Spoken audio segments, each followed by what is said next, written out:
আমরা কারা এটা বলা খুব প্রাসঙ্গিক বলে আমি মনে করছি।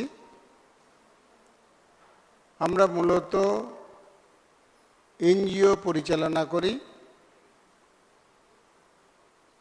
এডুকেশন ইনস্টিটিউট, হেলথ পরিষেবা, গভর্নমেন্টের সঙ্গে কিছু আমরা প্রজেক্ট পরিচালনা করি সোশ্যাল ডেভেলপমেন্টে, যদিও ত্রিপুরায় সেভাবে কিছু আমরা এখনো করিনি। আর আমরা সামাজিক দায়বদ্ধতায় নিজেরা কিছু কাজ করি ইন্ডিভিজুয়ালি। আমাদের রোল কি, আমাদের চিন্তা ভাবনা কি? আমাদের চিন্তা ভাবনা হচ্ছে রাষ্ট্র যেনাকে পরিচালনার দায়িত্ব দিয়েছেন, রাজ্য যেনারা পরিচালনা করছেন, তেনাদের পরিচালনা দেখে যেগুলো আমাদের মোটর সঙ্গে সামঞ্জস্যপূর্ণ মনে হয়, অর্থাৎ আমাদের জ্ঞানের মধ্যে আমরা বুঝতে পারি এগুলো আমাদের অংশগ্রহণের উপযোগী ম্যান পাওয়ার আছে বা আমরা আমাদের মোটিভে করতে পারবো, সেই সমস্ত প্রজেক্টগুলোতে আমরা অংশগ্রহণ করি। এখন প্রশ্ন আসবে যে তাহলে গভর্নমেন্টের কোনো খারাপ কিছু হলে আপনারা বলেন না? বলি না, কারণ রাষ্ট্র পরিচালনার দায়িত্ব জনগণ দেয়। জনগণ তেনাদের নেতৃত্ব ঠিক করেন, নেতৃত্ব বা নেতারা রাষ্ট্র পরিচালনার নেতা ঠিক করেন, তেনারা পলিসি তৈরি করেন। সেম দায়িত্ব জনগণ দেয়। আমরা ফেসিলিটেটর হিসেবে কাজ করতে পারি, আমাদের সমালোচনা করার কোনো রাইট নেই, আমাদের মোটর মধ্যে পড়ে না। সেই জন্য আমাদের স্ট্রিমে যারা থাকবে, অন্তত সক্রিয়ভাবে এদের স্ট্রিমের মধ্যে যারা থাকবে, তাদের এটা বাঞ্ছনীয় নয়। রাষ্ট্র পরিচালনার দায়িত্ব যেনাদের দিয়েছেন বা রাজ্য যেটা পরিচালনার দায়িত্ব দিয়েছেন, আমরা যদি মনে করি এগুলো আমরা যুক্ত হতে পারবো, আমাদের ক্যাপাবিলিটি আছে, আমরা যুক্ত হব। না যুক্ত হতে পারলে আমরা সেখানে বিরত থাকব, আমরা কোনো মন্তব্যে যাব না। এখন যেনারা রাষ্ট্র পরিচালনা করছেন তেনাদের নীতিগুলোকে আমরা ফলো করেছি। এই নীতিগুলো ফলো করেই আমি এখানে 3 বছর এসেছি। 3 বছর সেই অনুসারেই কার্যকারী একটা ভূমিকা আমরা খুব ধীর গতিতে করছিলাম। কারণ যেহেতু ওয়েস্ট বেঙ্গলে আমাদের বেশিরভাগ কার্যকলাপ আছে, তাই শুধুই ওনাদের দেখানো পথে যাওয়ার মতো অবস্থান নেওয়ার পরিস্থিতি আমাদের ছিল না। সেই জন্য আমরা এখানে যে কাজটি করতাম সেটা এতটা বিশ্লেষণের মধ্যে কোনোদিন যায়নি। এই প্রথম এসে আমরা বিশ্লেষণের মধ্যে যাচ্ছি, আমরা কি করছিলাম, কেন করছিলাম, এই বিশ্লেষণগুলো আসবো। আমি এখানে খুব ধীর গতিতে কাজটা করছিলাম, 3 বছর ধরেই আমি কাজটা করছি, কিন্তু এরকম খোলা বলার মতো পজিশন ছিল না। কারণ যেনারা বয়স্ক বা একটু অভিজ্ঞ তেনারা বুঝবেন, এই রাষ্ট্র যেদিন থেকে স্বাধীনতা হয় প্রথম একটি গভর্নমেন্ট এই রাষ্ট্রটি পরিচালনা করেন।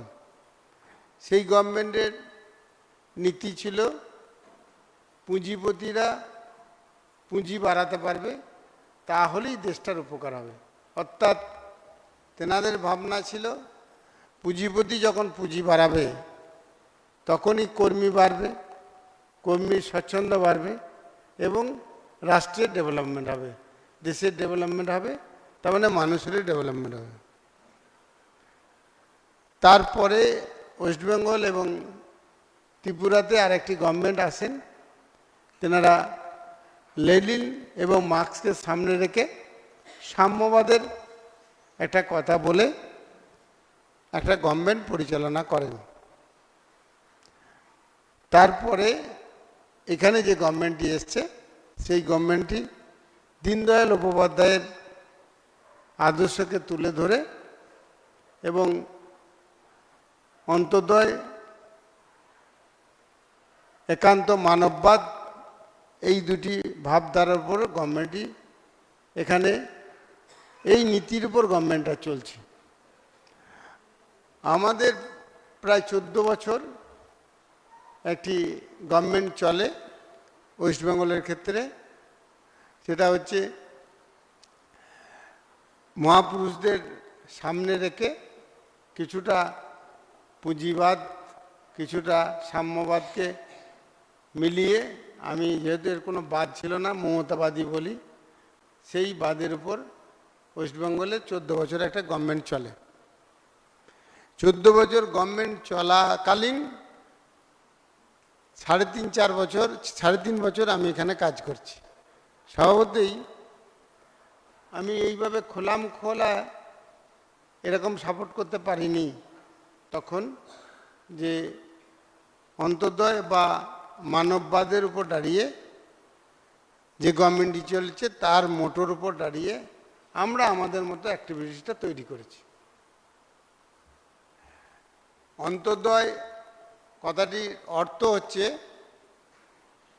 সবচেয়ে গরিব বা দুর্গম জায়গায় বাস করছেন সেই মানুষের কাছে সমস্ত পরিষেবাটা পৌঁছে দেওয়াটা হলো রাষ্ট্রের মূল লক্ষ্য।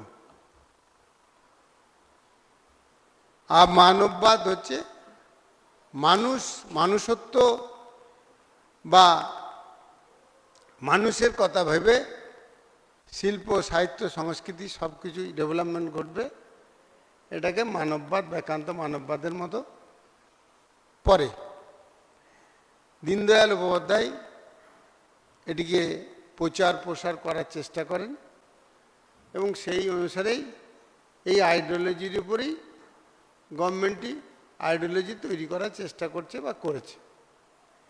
সেই জায়গা থেকে আমরা তো নন পলিটিক্যাল অর্গানাইজেশন এবং সেই নীতিটার উপর বেস করেই আমাদের ভাবনা কি, ডিজিটাল ইন্ডিয়া, মহিলাদের এগিয়ে নিয়ে যাওয়ার ভাবনা আমাদের মাননীয় প্রধানমন্ত্রীর। এই ভাবনাকে কাজে লাগিয়েই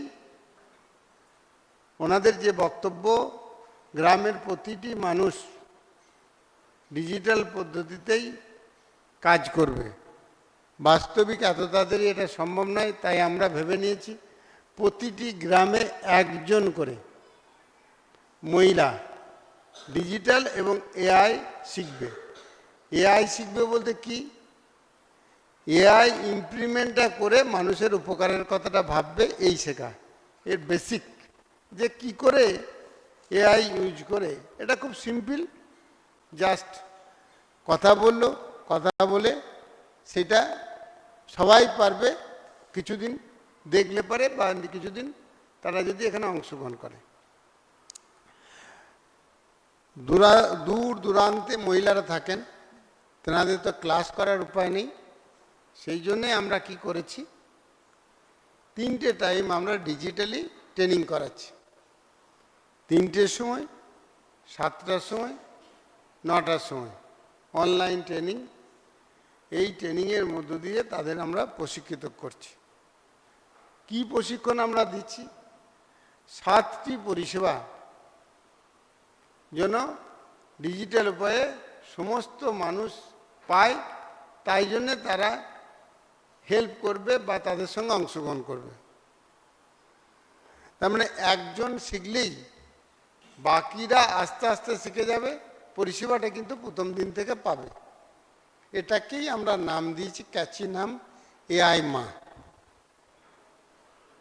যে এআই মা, ছোট অক্ষর, ক্যাচি নাম, শুনতে দেখতে ভালো লাগবে, তার জন্য আমরা এআই মা নাম দিই। এটা আমাদের নিজস্ব নাম দেওয়া।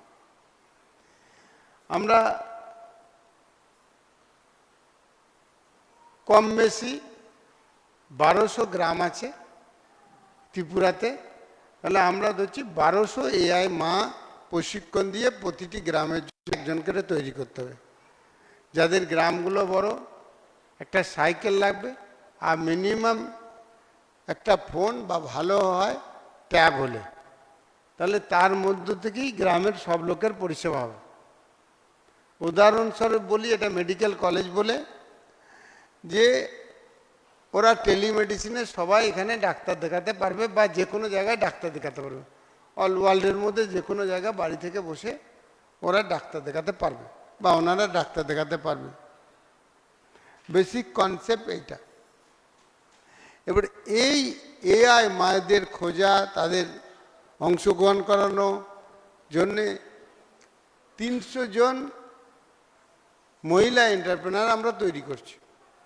তারা কাজটাকে মনিটরিং করবে, তদারকি করবে, বা কোথাও যেয়ে 2-4 দিন থেকে তাদের হেল্প করে দেবে, যাদের ফিজিক্যালি ট্রেনিং দিতে হয়।